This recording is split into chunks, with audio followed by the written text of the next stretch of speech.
Good afternoon, everyone, and good morning to those west of Manitoba. Welcome to today's webinar, an informational session on the Housing Professionals Mentorship Program. My name is Dominika Krzeminska, and I am the Director of Programs and Strategic Initiatives at the Canadian Housing and Renewal Association. And I also manage the Housing Professionals Mentorship Program. So, what's our goal today? Our goal today is to provide you with an overview of the Housing Professionals Mentorship Program and to answer, hopefully, all your questions. Okay, let's get started.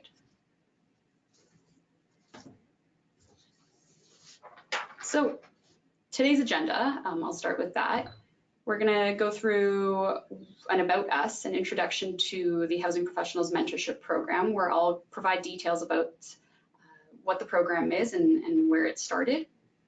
I'll also give you details about the 2020 year of the program that's coming up that we're currently accepting applications for. I'll discuss who's eligible to participate in the program and how do you become eligible if you're not currently. What is the time commitment that's required for you to participate in the program? What's the cost to participate in the program? A little bit more about the application process, including how we match and the matching process. And then finally, I'll open up the floor to questions, and I'm ready to answer anything, from how long does the matching process take to what my favorite flavor of ice cream is and anything in between. It's cappuccino, by the way. All right, so what is the Housing Professionals Mentorship Program? The Housing Professionals Mentorship Program is a national mentorship program for housing professionals, as well as for the greater community housing and homelessness sector. The goal of the program is to enhance leadership capacity for the sector through knowledge transfer, strategic network and community building, leadership and career development, and we do this by focusing on mentorship, learning, and leadership development, those three key priorities. So since 2018, the program has graduated over 120 participants from coast to coast to coast. We've always had pretty wide and diverse representation from across the country. When I say always, in the past 2 years. HPMP, which is the short form for Housing Professionals Mentorship Program, so I don't have to say that mouthful every time. So HPMP, or the program, is what I'll refer to it as, was developed in partnership with the Canadian Housing and Renewal Association, the Chartered Institute of Housing Canada, and Housing Partnership Canada. And we developed it in 2017 based on survey results that were done that were sent out to young professionals in the sector, asking what type of program they see as that would be beneficial for the community housing and homelessness sector, and for an organization, membership-based organizations, to provide to their members. And the program is also generously funded by the Catherine Donnelly Foundation. So the program, or HPMP, connects experienced housing professionals with those who are ready to take the next step in their professional journey, or graduate students whose research is focused on housing or homelessness in Canada. So the 2020, it's weird to say that, 2020 HPMP cohort will be the third since the program's inception in 2018. This year, we welcomed just over 70 participants, and so that made up 35 matches. Mentors are able to take on more than one mentee, so we do have some, we often have less mentors than mentees if they're taking on 2 is the maximum. So mentors and mentees are matched in November and begin their mentoring relationship in January, so it'll be January 2020. And the program runs for 6 months from January through to June. A lot of people choose to continue their mentoring relationship beyond those 6 months, and we actually have an alumni program available to participants from previous years, where past cohorts are all put into this alumni program once they finish their year or their cohort year. And they're able to continue networking through discussion forums and sharing resources, and also access resources from prior years, including webinars and other pieces. And we also make available some events and whatnot to alumni as well. But so after June, although the program officially ends for that year, there is this alumni program, and there's a continuation for some mentors and mentees in their relationship. So program materials are accessible only to participants. They're not available on a public website or anything along those lines. And it's currently through an online learning platform called Moodle. The materials include resources for mentors and mentees, such as how to strengthen your mentorship relationship, goal setting for the mentorship relationship, some career materials, and the kind or the like, as well as mentorship guides. There are some webinars that we host. Like each year we've had a webinar on housing policy, currently and in the past in Canada. We've also had advocacy webinar that kind of talks about what's going on right now in the sector. So it's focused on the national housing strategy, the election, and the like. And we also have courses that were developed specifically for the Housing Professionals Mentorship Program on issues such as unconscious bias, as well as developing emotional resilience. And then finally, on Moodle, there are also discussion forums that are available for mentors and mentees to ask for advice from one another. Maybe a mentor has a question from a mentee that they're not able to answer, and they want to tap into the knowledge of another mentor or mentees out there that may have the resources or the knowledge to share with that mentee. So the program provides materials to guide the mentorship relationship, as well as learning and leadership development. Participants are encouraged, but they're not required to make use of the provided materials. The materials are really guides, and they're also prompts for mentors and mentees to use to guide them through the 6 months, and to provide some talking points, some discussion pieces for the relationship. So the program ensures flexibility for participants to structure their participation in a way that benefits them, with the mentoring relationship or the matching really being the only component that is set by the program. So the most successful matches that we've had over the past 2 years are the ones that are able to, from the very beginning, outline a set of goals that they want to achieve by the end of the 6 months, with goals ranging from I need a new job, or I would love to have a base about housing policy in Canada by the end of the 6 months, and more. Like the goals are very individualized, and those are the best mentorship relationships, the ones that set those goals at the beginning and always revisit those goals as their relationship grows, just to make sure that those are still the current goals, and if goals have been met, setting new ones, so that there is an outcome that the mentoring relationship is moving towards. So participants, mentors, and mentees, like I said, set individual goals, and it's both mentors and mentees that set these goals. That's very important as well in successful mentoring relationships that we found. And they set them at the very beginning of the program, they work to achieve those goals by using whichever program resources, and that might be none of the program resources, that might be all of them, that might be a subset, that might just be the discussion boards, to help them get towards those goals. We've had mentors who've not only used the resources that we provide, but have reached out to their networks and have connected their mentees with individuals, with colleagues from across the sector, to help them achieve the various goals that they've set out for themselves. And I'm saying goals is multiple, but obviously it's better to have a few concrete, larger goals than a significant number of goals that will likely not be achieved by the 6 months when the program ends. So each year, the program also hosts a leadership and networking event, which has become very popular, and it brings together program participants from across the country. The event is scheduled for the same week as Congress, as CHRA's National Congress on Housing and Homelessness, which in 2020 will be taking place in wonderful sunny Saskatoon.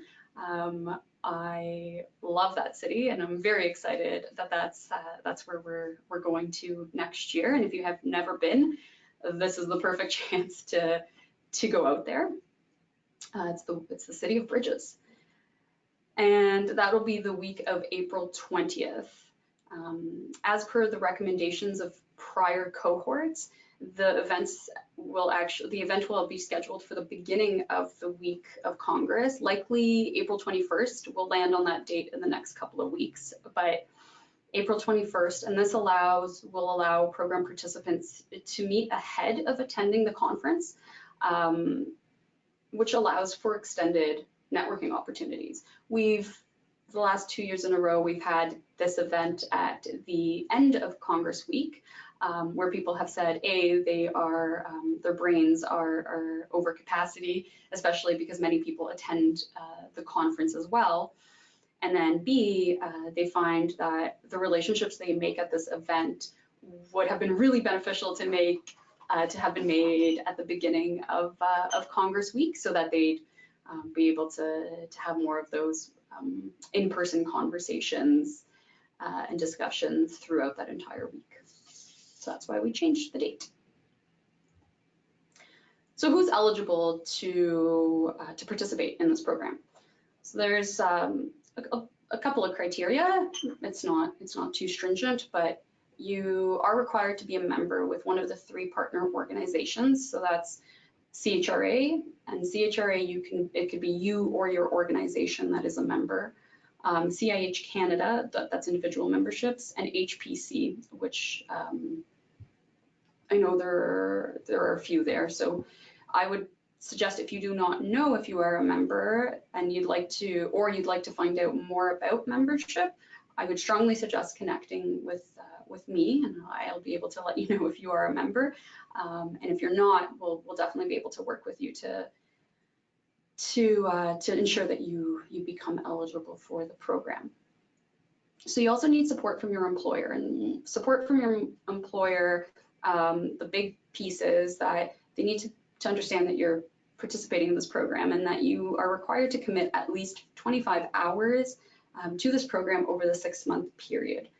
So as long as you have that support from your employer, that's the second piece of eligibility. And then finally, for mentors, we require that you are housing or homelessness professionals who are currently employed or recently retired from the sector, from the housing and homelessness sector, and you feel that you have the knowledge and the time to mentor a mentee. And mentees are those who are currently employed in the housing or homelessness sector, or they're graduate students who are conducting research or doing their studies on housing or homelessness and looking to pursue a career in the sector. So what's the time commitment? So as just mentioned, there's a minimum time commitment of 25 hours over the 6-month period. And this includes mentors and mentees meeting, whether that's in person or over the phone, by emails, etc., and also participation in any of the learning opportunities. So if you access the webinars, discussion forums, etc., that all counts, as well as the leadership event. So participation in the leadership and networking event and any of the regional events, which I think I forgot to mention, but so that prior slide also had the regional networking events, and what that is to support and encourage further networking for participants of the program. We have the 2020 program will include a fund to assist participants in organizing regional networking events. More details will be provided. You can message me about that for more details, but more details are being worked out over the next couple of weeks as well of how we can ensure that that's something that is taken up by participants. We'll be able to, last year we only had the fund, and so we were able to provide some money to assist in organizing those events, from anything from a meetup at a restaurant, like at a coffee shop for a chat for mentors and mentees in your city or region, to actually attending some sort of housing event, and then breaking off for, you know, like an afternoon or a couple of hours to for a networking activity or event. And so this year, not only are we going to be providing some funds for that for anyone who's interested, we'll also provide a little bit of assistance. We have some capacity this year to, or in 2020, to provide a little bit more guidance than we were able to in 2019. Okay, so that being said, participation in any of the events, including the leadership and networking event, the one day, is optional, although we highly recommend it. From the people who attended this year, and which were more than last year, we had over 50% of the program participate in the leadership and networking event this year.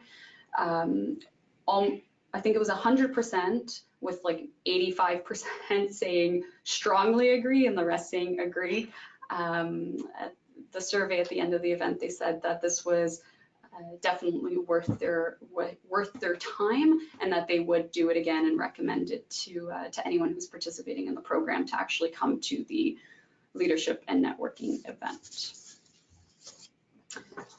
So moving on to cost, I see that there is a question, and like I said, I'll get to questions at the very end of the webinar, which we're getting to shortly. So if you have questions, type them in, and they'll be queued for answering once we get to them. So there is no cost for mentors to participate in the program, while for mentees the fee is $350.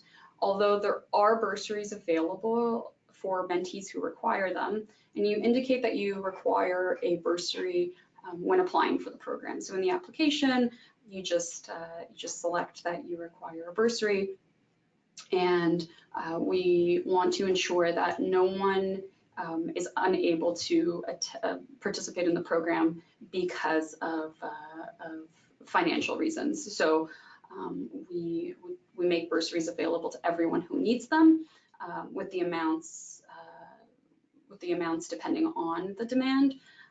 But we've been able to cover everyone who has required a bursary over the past 2 years.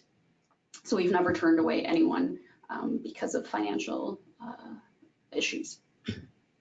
While the leadership and networking event, so there is no cost to participate in the event itself, obviously, except for travel and accommodations, and we do have travel bursaries available. And the travel bursaries are not only available to mentees, but also to mentors. So if a mentor or a mentee wants to come to the event, but again, cost is, the actual travel cost is prohibitive, then you're able to apply. When you're applying to or registering for the event, you're able to indicate that that a bursary is needed, and we do that again depending on, or the amounts depend on the demand and availability. So how do you apply? You've gotten this far. You've come to the webinar, which is exciting. So you've somehow found us. So my assumption is that you've been to CHRA's website, which the address is right there, and the HPMP webpage is just /HPMP. And so applications are currently available on CHRA's website, and they close on October 31st.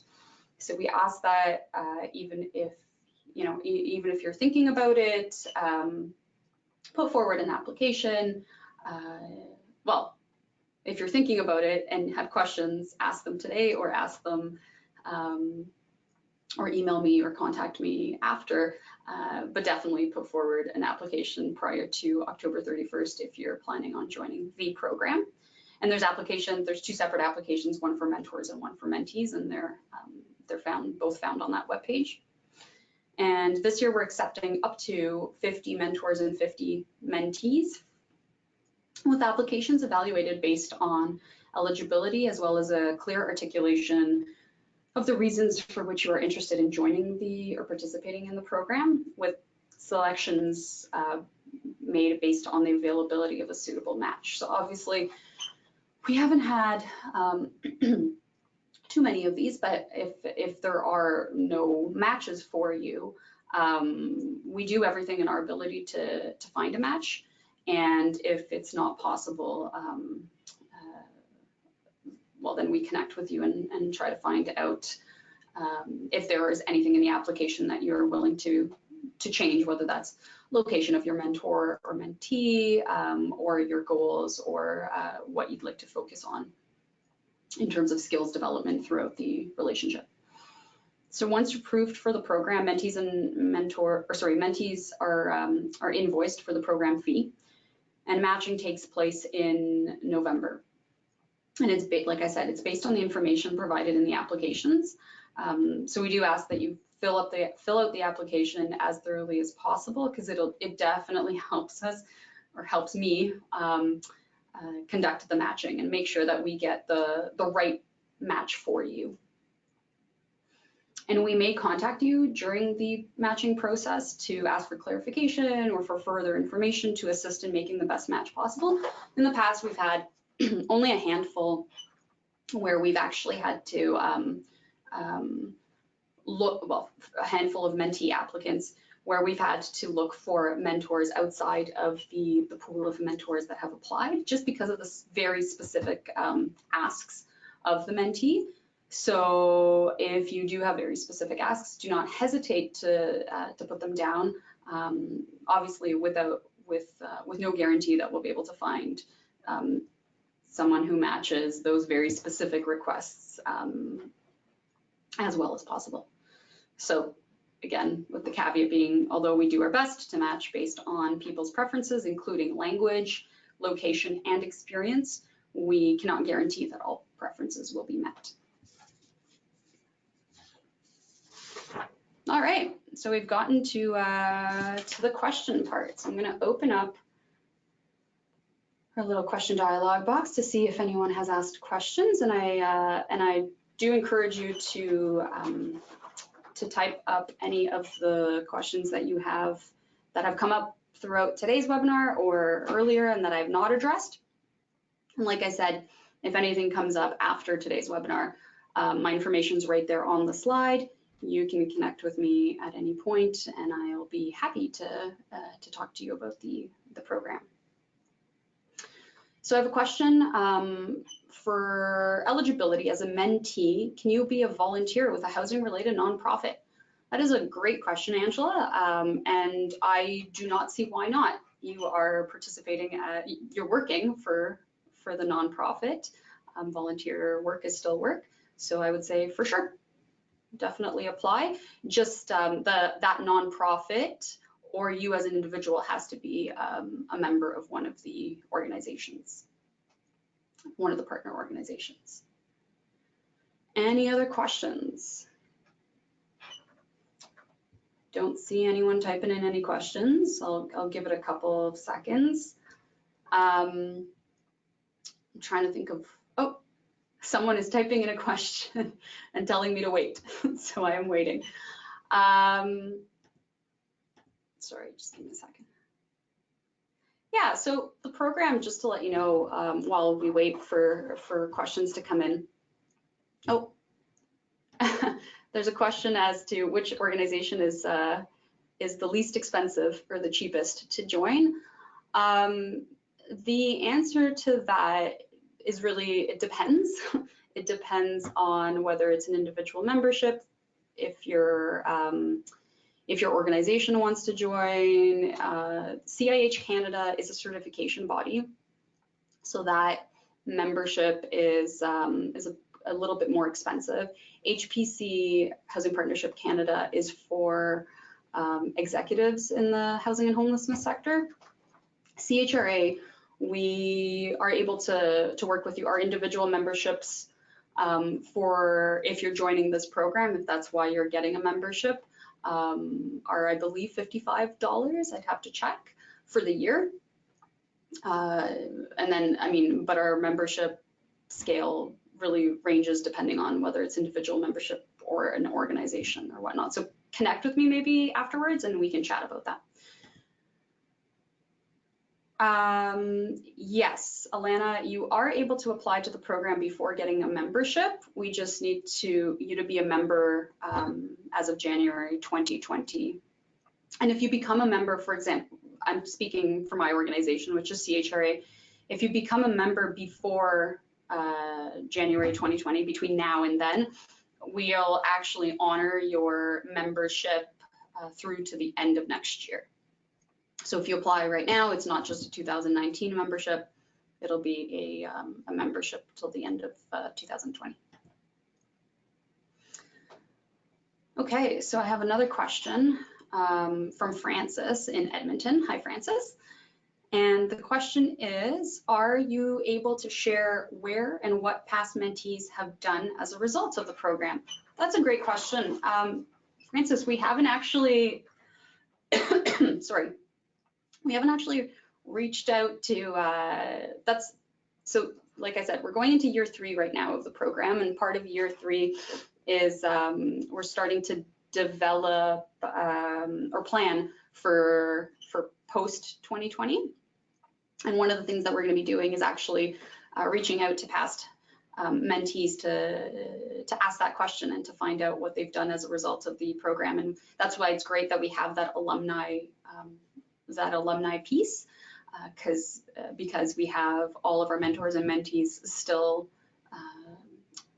active. Some of them are active, some of them are just there. And so we'll be able to connect with them to ask those questions. But there are mentees who, and I can share some of those videos because we have little video snippets from last year, what it meant to be a mentee and a mentor, that have moved on to new jobs in their careers, have gotten promotions, like that's career specific, and then others who were exploring moving on into a different side of the side of the sector. So we've had people who are working in, for example, frontline staff who really wanted to move into policy, and so that's their goal that they set and that they were able to do. So, but it's a great question, Francis, and those answers are definitely coming. But we have not gotten that far in our evaluations of the program.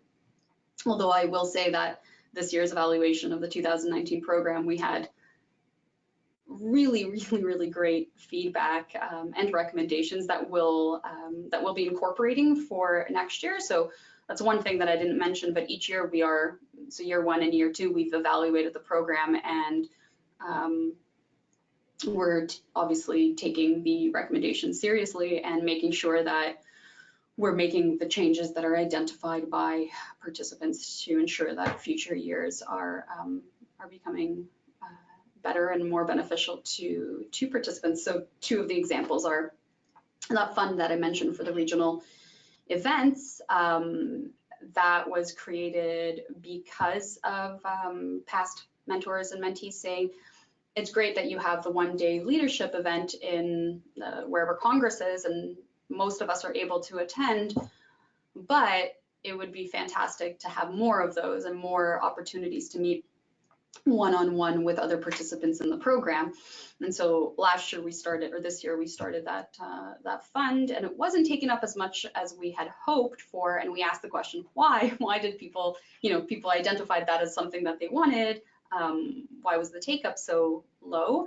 And the reason was because people don't have the time necessarily to organize their own events on their own, and they need a little bit more of that motivation and some guidance. And so that's why this year for 2020, we'll be providing a little bit more of that support from the program to participants who'd like to organize their own networking events, in addition to the full day. So that's one piece that we worked on based on a recommendation. And then the other,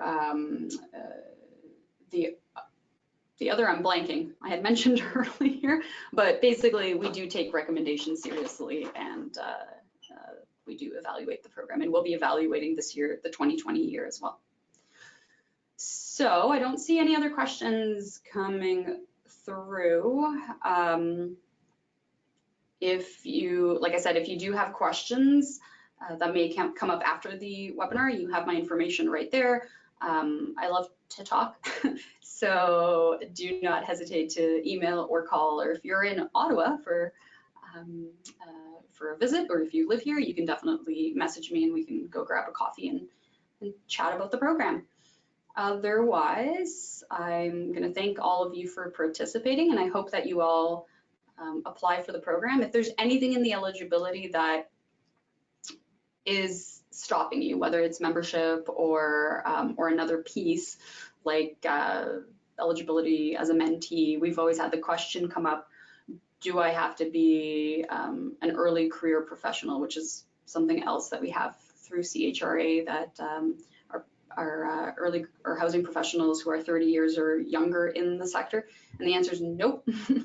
There is no age requirement. There is no, it's for housing and homelessness professionals who are either new in the sector or looking to make some sort of significant change, or who are students or volunteers, as Alana brought up. So do not hesitate to apply, and if you have questions about the eligibility or anything else, connect with me. Thank you so much, everyone, and I hope that you enjoy your Thursday, the rest of your Thursday, and until you're all part of the program. Have a good one. Thanks, guys.